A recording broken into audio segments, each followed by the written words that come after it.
afternoon, we received a 911 call of a report of an explosion here at this address.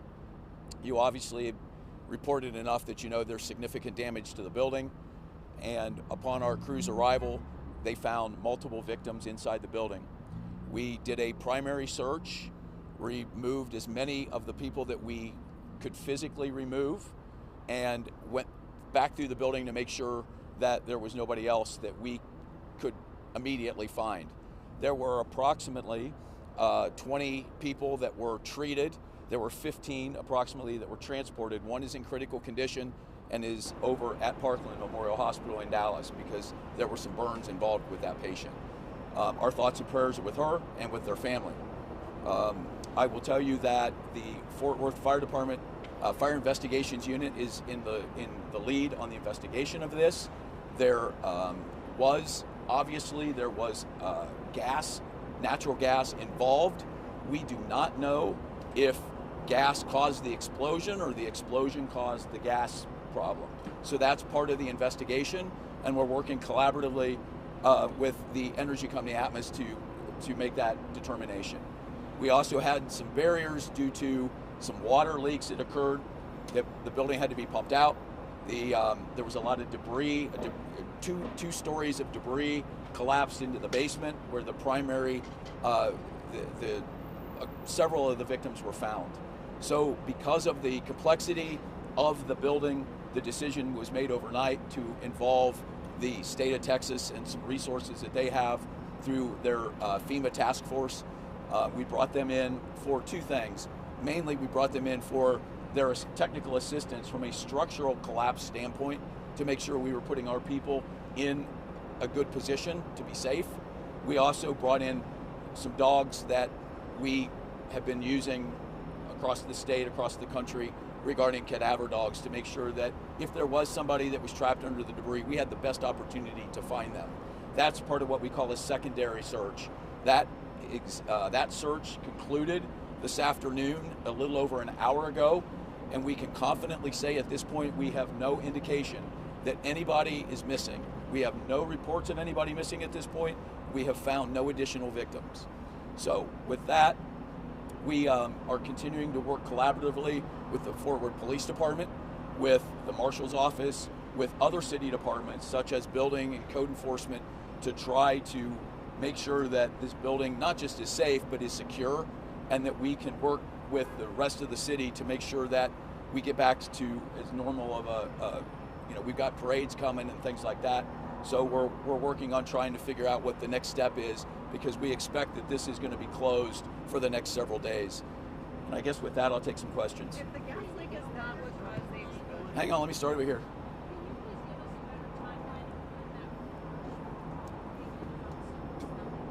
So I don't have an answer to you on a report of a gas smell that was called to the 911 office of the city of Fort Worth. It is my understanding that about 3:38 we received a call of an explosion, but it is not my understanding that we investigated any smell of gas prior to that. I would have to defer to Atmos about whether or not they had received any call. If a gas leak is not what caused the explosion, what could the other possibilities be? Well, so we don't really know that, and that's part of the investigation. I will tell you with confidence that there's been a lot of social media reporting on different things that are nefarious in nature, and we have found no indication. We have found no indication, and I spoke to City Council earlier today with Chief Noakes from the Police Department, and we have no indication that there's any purposeful intent to cause harm here. So those are, what else could it be? That still remains to be determined. But it is obvious that there was something involving gas. It's just a matter of the chicken or the egg, what came first. So that's a great question. The first thing that we had to do was remove surface area victims and get everybody out of there that was hurt that we could safely extract from the building, provide treatment, collaboration with MedStar, and get them to local area hospitals. And I'd like to thank them. They did a great job as well, supporting not just us, but the issue here. Then secondarily, you go back in and you begin unlayering the collapse area to determine whether or not it's safe to continue. The city has structural engineers. He came in to make a determination for us last night that this building is imminently not going to collapse and it's safe to continue working in. And we thank Development Department for that. But when we reached out to the state and we asked for their assets, they also offered, and we took them up on, a structural collapse engineer, because as we remove debris, we want to make sure that as we alter the debris field, we're not creating additional opportunities for collapse and injury to our folks who are trying to complete a secondary assessment.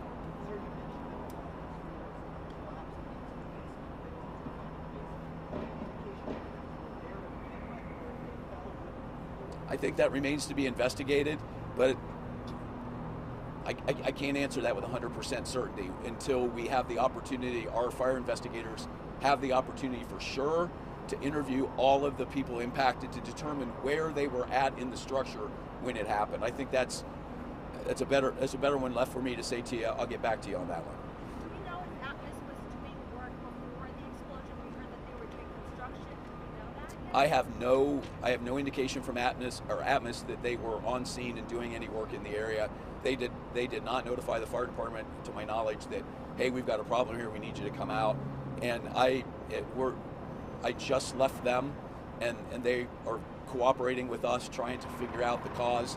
And I do think that it's important for me to leave one message with the general public, and that is natural gas is really relatively safe, but if you smell anything, you smell the rotten egg smell of what natural gas is, then please call 911, please call the gas company, and we will immediately come out, investigate it, and try to determine the cause and contain it.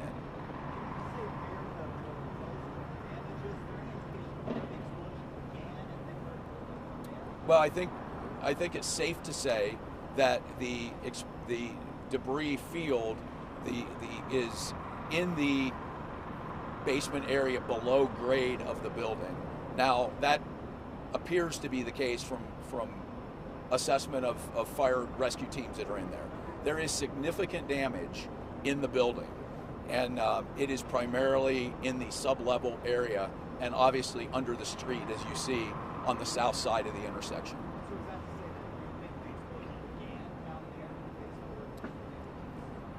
I think that it's fair to say that that is a high area of concentration for our inspectors, or for our investigators, and for the gas folks as they try to determine a cause. That is a fair assumption, but I'm not prepared to confirm that for you.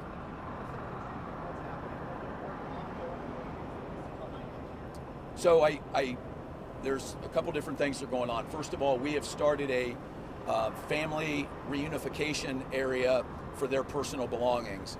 There was approximately 28 rooms in the hotel that were occupied. We immediately, as soon as the building was rendered safe, we sent people in to get things that people needed, their travel documents, their medicine, stuff like that out of the room. But that was just a immediate thing. We're now going back in, we're working collaboratively with the leadership of the hotel to try to identify the belongings of people and get them back their belongings so they can go about their lives. Secondarily, so that's going on. Secondarily back there is that they are setting up a perimeter. They're going to control that through the night with the idea that in the morning we will begin trying to help the hotel board up their windows and things like that to make the building safe and secure. And then Atmos, and they can speak more to this, they are working on underground. They're looking to make sure that they've done their due diligence to make sure that there's no pressure issues with the line there. So that's the three things that are going on back there right now. We will know more tomorrow afternoon at this time about that, but I would expect that later this evening, this side of the road will open. That down there is going to be closed at least through tomorrow, and at the very earliest, I would say, tomorrow's Wednesday, it'll be the end of the week before that's open, because they're digging, they're going to have to fix whatever, find whatever, repave whatever, so it's going to be closed for a period of time. I'm sorry, ma'am, I can't hear you. Yeah, so we've got we got the stock show rodeo parade. We've also got Martin Luther King parade coming up this weekend. There will be a meeting, city leadership in the morning at the Emergency Operations Center to determine with parade organizers what rerouting will look like around this scene. Have there been any reports of any suspected gas leaks in recent weeks? No, I'll have to verify that for you, but nobody has told me that of anything that we've been working on or tracking or any emergency runs we've taken related to that in the last 48 hours. But I will have to verify that for you, and Craig can help me do that. Those lower levels of the building, any mechanical room, boilers? Yeah, there's. Hot water? I mean, is there equipment in those? Yes, there is. It appears that there was a laundry room down there. It appears that it's in an area where a restaurant, a bar area when you walk in. So it's concrete flooring. That concrete's reinforced with rebar that actually strengthens the concrete.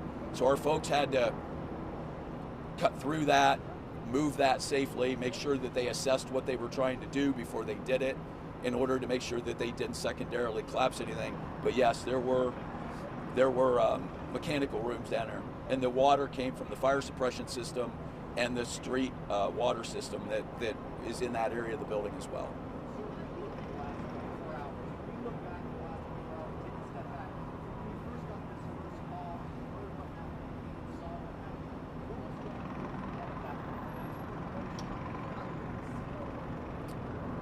So I think from the first thing that you do is you trust your command staff to set up a immediate triage, treatment, transportation area, rescue surface victims, work collaboratively to secure the area with people like the police, make sure that the people are taken care of and that we've effected rescue.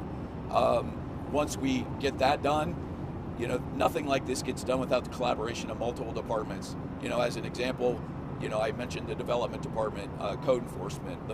There's just so many different people that TPW that come in that have to help us with this. This is not, hey, we're the fire department, we're the police department, we got this. There has to be collaboration, and so that's going on. So the first thing you do is surface area rescue. You make sure that you secure the area, and then you look for extended victims. You make sure that they're all treated and transported. Once the scene is secure, then you start worrying about what caused it and what we're going to do about it. Ma'am?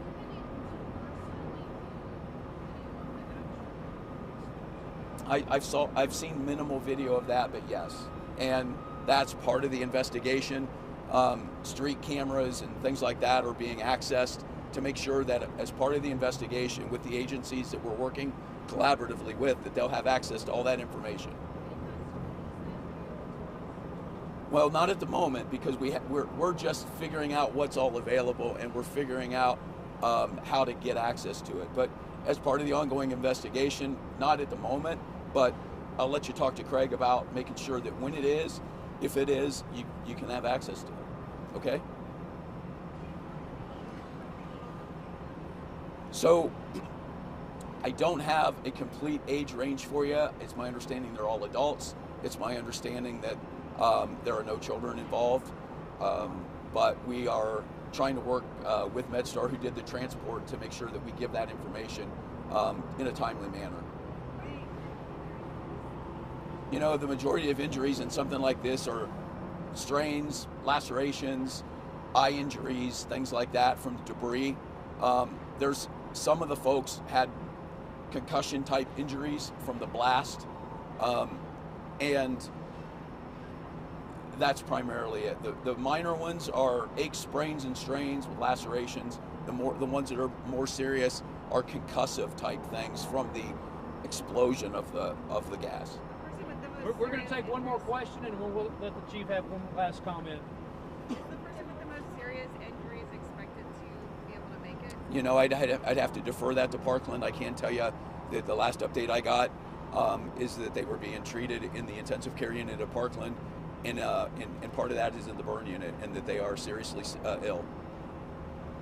Anybody else? One more.